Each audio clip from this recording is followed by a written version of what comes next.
नमस्कार, मी साक्षी पांचा news uncut मध्ये सर्वांचं स्वागत करते। सविस्तर बातम्यांचा आढावा घेणारच आहोत, पण त्याआधी नजर टाकूयात काही महत्त्वाच्या हेडलाईन्स।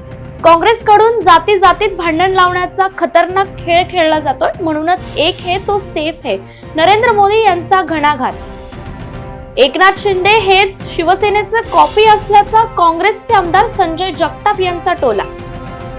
जानेवारीमध्ये भाजपला मिळणार नवीन राष्ट्रीय अध्यक्ष, 22 नोव्हेंबरला दिल्लीत महत्त्वाची बैठक।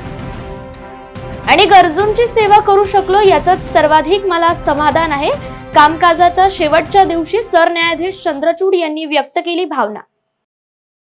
आता पाहूयात सविस्तर वृत्त। एससी, एसटी आणि ओबीसी या जातींमध्ये भांडण लावण्याचा खतरनाक खेळ काँग्रेस देशात आणि राज्यात खेळतोय।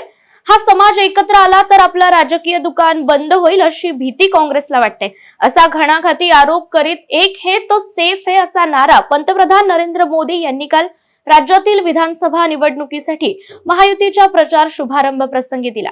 महाविकास आघाडीच्या गाडीला ना चाकं आहेत ना ब्रेक आणि गाडीचा ड्रायव्हर बनण्यासाठी त्यांच्यात स्पर्धा सुरू असल्याची टीका देखील पंतप्रधान नरेंद्र मोदी यांनी यावेळेस केली। पवार साहेब हे आमच्यासाठी दैवत आहेत, त्यांच्याविषयी वाईट बोलणं आम्ही खपवून घेणार नाही, असा इशारा खासदार सुनेत्रा पवार यांनी सदाभाऊ खोत यांना दिलाय। यासोबतच सुनेत्रा पवार यांनी बारामती विधानसभेच्या घडामोडींवर भाष्य करताना लोकसभेला ताई आणि विधानसभेला दादा अशी बारामतीकरांची मानसिकता असल्याचं सांगत 23 तारखेला गुलाल आमचाच आहे असा विश्वास व्यक्त केलाय। त्या बारामती शहरात अजित पवारांच्या प्रचारार्थ लोकांच्या गाठीभेटी घेत असल्याचं पाहायला मिळालं। पवार साहेब आदरणीय सगळ्यांचेच आमचे दैवत आहेत, किंवा कुठल्याही मोठ्या व्यक्तीविषयी असं बोलणं उचित नाहीच आहे। त्यामुळे ह्या गोष्टीचा आम्ही मनापासून निषेध करतो, एवढं मात्र आहे। कारण कुठेच असं होता कामा नये, अशी आमची सगळ्यांचीच मनापासूनची इच्छा असते। आणि ज्यांना आम्ही सगळेच दैवत मानतो त्यांच्याविषयी तर आम्हाला ऐकून घ्यायलाही आवडणार नक्कीच नाही। शहरी भागामध्ये आता प्रामुख्याने तुम्ही दौरा करताय, लोकसभेला जो प्रकार झाला होता, जे आपल्याला लीड कमी मिळालं होतं, इथून पुढचं जे काही वातावरण आहे, तुम्ही दौरा करताय, काय लोकांमध्ये प्रतिसाद मिळतोय, लोकांकडून काय ऐकायला मिळतं? नाही, लोक तेच म्हणतात की म्हणजे आता बारामतीचा अनेक वर्षापासूनचा ट्रेंड होता की वरती लोकसभेला आदरणीय ताईंना द्यायचं आणि नंतर दादांना द्यायचं। हे त्यांचं ते जे गणित ठरलेलं होतं, त्यामुळे लोकांनी मागच्या वेळेला तसं केलं होतं। त्यामुळे मला वाटतं प्रत्येकाच्या मनामध्ये हे आहेच आहे। वाटतंय का 23 तारखेला गुलाल आपला असेल? अर्थात। युगेंद्र पवारांच्या प्रचारार्थ त्यांच्या मातोश्री शर्मिला पवार बारामती तालुक्यातील ग्रामीण भागाचा दौरा करतायत। बारामती तालुक्यात नेपतवळण येथे शर्मिला पवार यांनी गाव भेट देत लोकांच्या घरी जाऊन संवाद साधलाय। आजपर्यंत साहेबांसाठी, दादांसाठी आणि ताईंसाठी प्रचार केला, तोच प्रचार मी युगेंद्रचा करते असा शर्मिला पवार यांनी व्यक्त केलाय। भंडाऱ्यातून काँग्रेस प्रदेशाध्यक्ष नाना पटोले यांनीच मला उमेदवारीची तयारी करण्यास सांगितलं होतं। गेल्या 35 वर्षांपासून पक्षाचा एकनिष्ठ पाईक असल्याने आपल्यालाच उमेदवारी मिळेल असा विश्वास होता, मात्र नाना पटोले यांनी मला ऐन वेळी डावलून प्रचंड अन्याय केलाय। त्यांच्यामुळेच आपलं राजकीय जीवन उद्ध्वस्त झालं अशी टीका करत काँग्रेसचे माजी जिल्हाध्यक्ष असलेले भंडारा मतदारसंघातील अपक्ष उमेदवार प्रेमसागर गणवीर हे पत्रकार परिषदेत ढसाढसा रडतानाच पाहायला मिळाले। सर्वांना परिचितच आहे। मी अनेक वर्षापासून, जवळपास 35 वर्षापासून काँग्रेस पक्षाचा प्रामाणिक कार्यकर्ता, पदाधिकारी म्हणून काम केलेलं आहे आणि या 35 वर्षाच्या कार्यकाळात मी पक्षाला सोडून कधीही गेलेलो नाही। काँग्रेस पक्षामध्ये आज जे मोठे नेते आहेत ते पक्षाला सोडून गेले। राज्यात पुन्हा एकदा भारतीय जनता पार्टी आणि मित्र पक्षाचं सरकार येणार, ही काळ्या दगडावरची पांढरी रेघ असल्याचा दावा रावसाहेब दानवे यांनी व्यक्त केलाय। जालन्यात पत्रकारांच्या प्रश्नांना उत्तर देताना ते बोलत होते। राज्यात महायुतीच्या 180 ते 185 जागा येतील असा विश्वास देखील दानवे यांनी यावेळेस व्यक्त केला। राज्यामध्ये विधानसभेच्या निवडणुका चालू आहेत। मी या राज्याचा भारतीय जनता पक्षाचा निवडणूक प्रमुख आहे। मी विदर्भ, उत्तर महाराष्ट्र, मराठवाडा, मुंबई आणि पश्चिम महाराष्ट्राचा दौरा केला।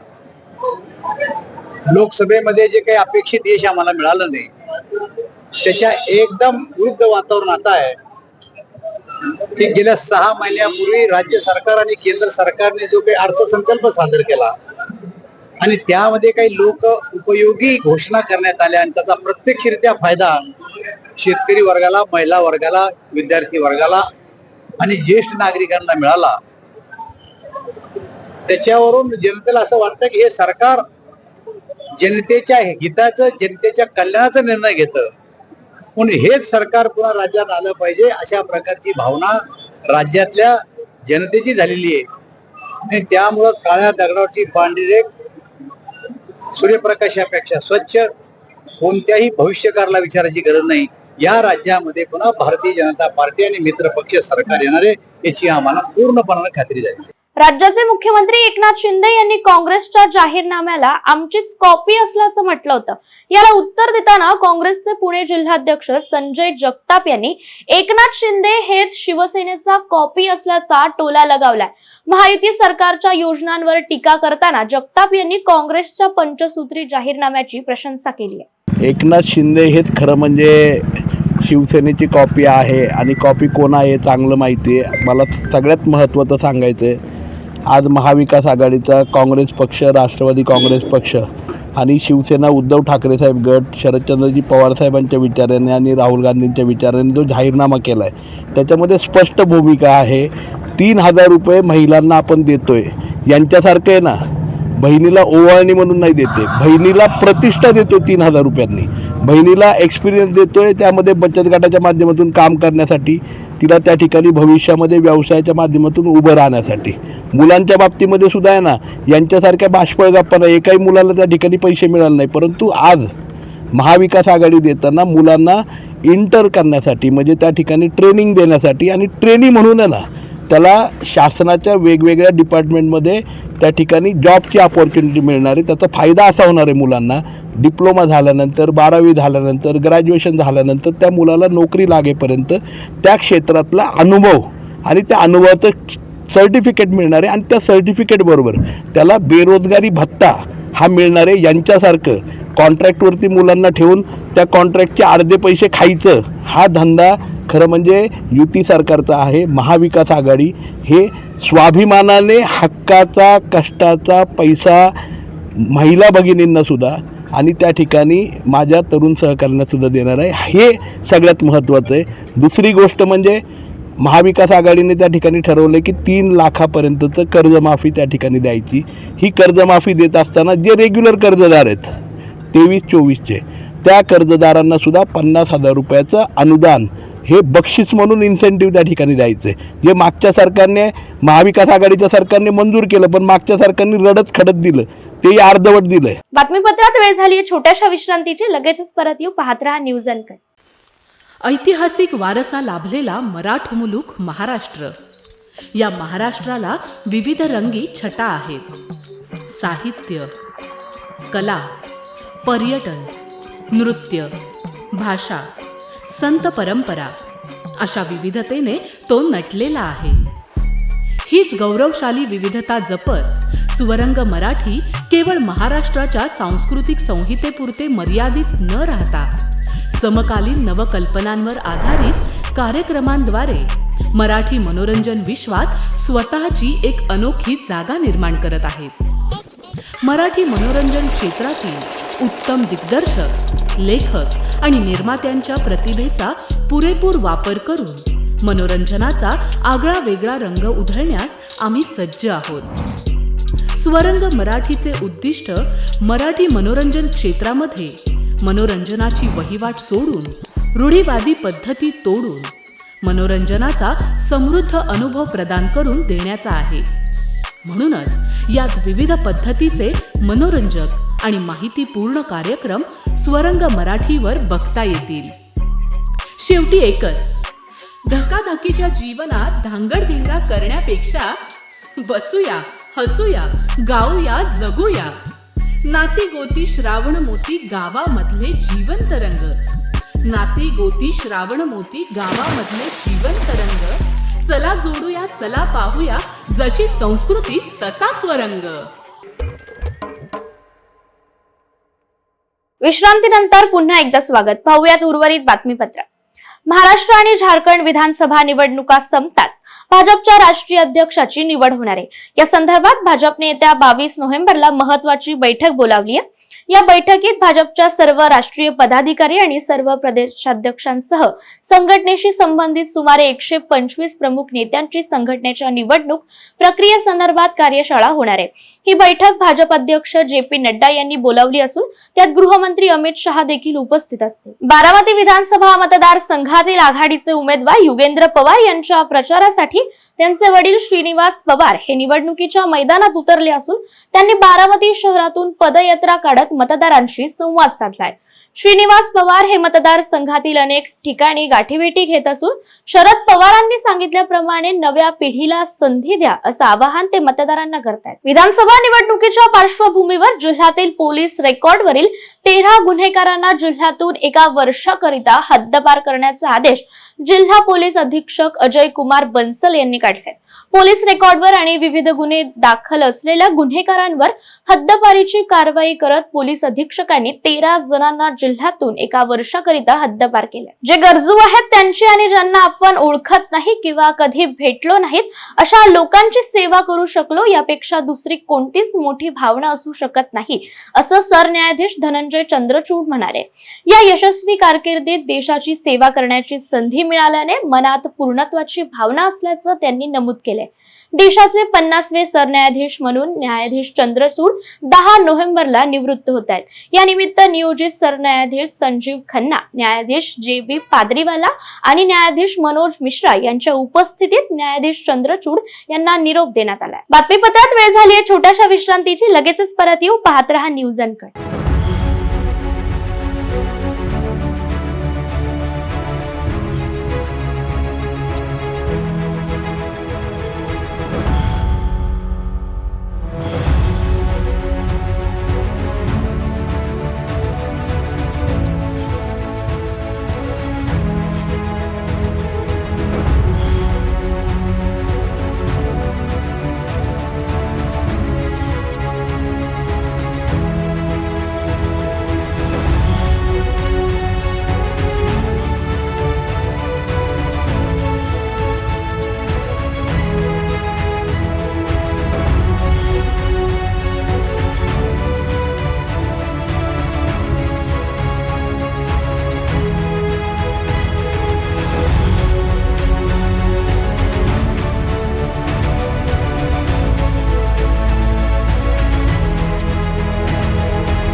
विश्रांतीनंतर पुन्हा एकदा स्वागत. पाहूयात उर्वरित घडामोडी. राज्यात एकीकडे विधानसभा निवडणुकीची धामधूम सुरू असताना दुसरीकडे मात्र कांद्याच्या दरांना रेकॉर्ड केलाय. नाशिकच्या सर्वच बाजार समित्यांमध्ये उन्हाळ कांद्याला 6,000 तर लाल कांद्याला 5,000 रुपये प्रति क्विंटल उच्चांकी दर मिळालाय. आवक घटल्याने कांद्याच्या दरात वाढ होत असल्याचं सांगितलं जात आहे. इतर वेळी अत्यल्प दराने शेतकऱ्यांना रडवणारा कांदा काही दिवस ग्राहकांच्या डोळ्यात पाणी आणणार आहे.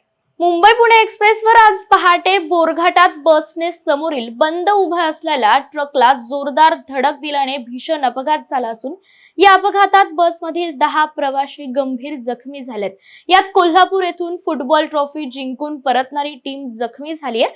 बचाव पथकाने क्रेनच्या साहाय्याने दोन्ही अपघातग्रस्त वाहनांना बाजूला घेऊन एक्सप्रेसवे वाहतुकीसाठी चालू केलाय. जळगाव शहरात शिवाजीनगर पुलाजवळ व्यावसायिक स्पर्धेतून मालवाहू वाहन पेटवण्याचा धक्कादायक प्रकार समोर आलाय. कोल्लड फायर नामक फटाक्याचा रिमोटच्या साहाय्याने स्फोट करून मालवाहू वाहन पेटवण्यात आलंय. सुदैवाने ही घटना वेळीच लक्षात आल्याने मोठा अनर्थ टळला असून फक्त वाहनातील सामान आगीत जळाले. पोलिसांनी तत्काळ तपास चक्र फिरवता एकाला अटक केली आहे. तपासात भुसावळ येथील धीरज राणे या तरुणाने ट्रान्सपोर्ट व्यवसायाच्या वादातून सलीम खान यांच्या मालवाहू वाहनाला लक्ष्य केलं होतं अशी माहिती पोलिसांना निष्पन्न झाली आहे. सर, सकाळी एक वाहन पेटवण्यात आलं होतं टायमरच्या साहाय्याने, नेमकं काय प्रकरण आहे? जळगाव पोलीस स्टेशन हद्दीमधील जळगाव शहर पोलीस स्टेशनच्या हद्दीमधील शिवाजीनगर या ठिकाणी एक जयदीप ट्रान्सपोर्ट त्याचे मालक आहेत सलीम बशीर खान. यांची आयशर मिनी ट्रक आहे. तिचा नंबर आहे MS03 EG 3099. याच्यामध्ये आग लागल्याची त्यांनी तक्रार केली होती आणि सदर वाहन उघडून पाहिलं असता त्याच्यामध्ये बॉक्स होते, कार्टून बॉक्स. त्याच्यामध्ये फटाके, बॉटल, पेट्रोलची बॉटल आणि काही आपण जे लग्नामध्ये किंवा या ठिकाणी कोल्ड फायर सिस्टीम म्हणतो ते सिस्टीम तिथं त्या ठिकाणी आग लागलेली दिसत होती. सदर सलीम बशीर यांच्या तक्रारीवरून जळगाव शहर पोलीस स्टेशन येथे गुन्हा दाखल करण्यात आलेला आहे. त्या गुन्ह्याचा अधिकचा तपास करता असे निष्पन्न झाले की जयदीप ट्रान्सपोर्टचे जे मालक आहेत ते या अगोदर राणे ट्रान्सपोर्ट या ठिकाणी कामाला होते सुमारे 12 वर्षापासून आणि तो व्यवसाय सोडून त्यांनी स्वतःचा व्यवसाय सुरू केला होता आणि त्याच्यामुळे जे राणे ट्रान्सपोर्टचे जे मालक आहेत त्यांचा मुलगा धीरज जितेंद्र राणे याने त्याच्या व्यवसायामध्ये यांची अडचण निर्माण होत होती.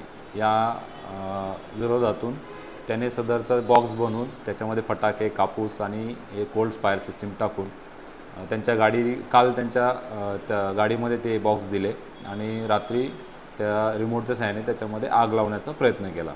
त्याच्यावरून गुन्हा दाखल केलेला आहे. यातील जे आरोपी आहे धीरज जितेंद्र राणे हा पोलिसांमध्ये ताब्यात असून त्याच्याकडे जेव्हा चौकशी केली तर त्याने सदरचा गुन्हा केल्याचं कबूल केलेलं आहे.